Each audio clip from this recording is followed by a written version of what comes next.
In his very first TV interview since he shot and killed 17-year-old Trayvon Martin, George Zimmerman says he is not a racist, says he is not a murderer, and he says he cannot second guess or judge what happened that night because, quote, he says it was in God's plan. Gene Casares is a correspondent with In Session on True TV. Gene, let me just read this. CNN, of course, reached out to Zimmerman's attorney, Mark O'Mara, just to see how he thought, his client did in the interview. Let me quote him. "I thought George came across as sincere, and it went well." What do you think? Good or bad? I really try to look at both sides here, and I do think it is amazing that the interview was done because he's facing life in prison. This is a very serious offense, and the credibility of George Zimmerman is truly almost the entire case. I think it bore so well for the defense one part of last night where he describes the way he was injured, because you picture yourself being pinned under someone and having your head banged on the concrete, and he talks about that Trayvon Martin tried to suffocate him,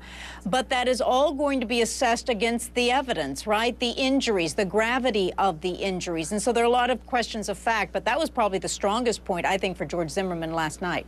Okay, so we have a little bit about that struggle. We have some of the sound. Let's play it. After he couldn't hit my head on the concrete anymore, he started to try to suffocate me. And I continued to push his hands off of my mouth and my nose, particularly because it was excruciating having a broken nose and him putting his weight on it.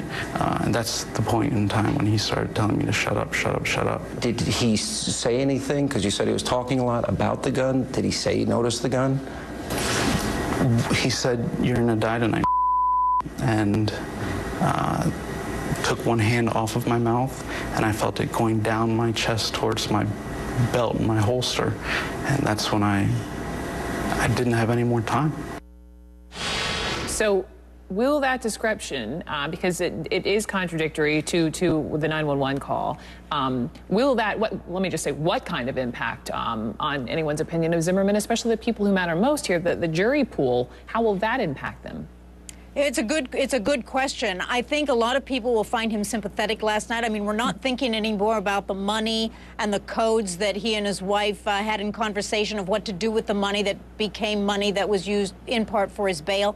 But I think also the 911 call emulates from the beginning. I mean, that's when it was happening. So that will be the standard. And then you look at the statements he made, the interview he did, because remember, any of this could come into a court of law, and what inconsistencies are there, because that will help determine whether you believe George Zimmerman or not. Where does this go next? What's the next step here in the legal process, Gene? They have asked for a dismissal of the judge. The defense says that the judge is now biased and he cannot give George Zimmerman a fair and impartial trial. And remember, if they do this stand your ground hearing, it's all in the hands of the judge, whether in fact George Zimmerman was standing his ground and believed he was going to be killed that night. If so, the charges can be dismissed right there. It's all over.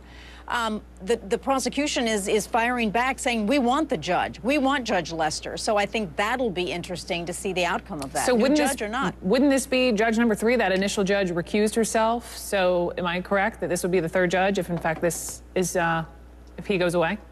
Yeah, they're on the second judge now. The first judge recused herself because her husband is a member of the firm that George Zimmerman originally went to. Different issue now, but yes, we'll see if we're on to the third judge. Gene Casares, thank you. Thank you.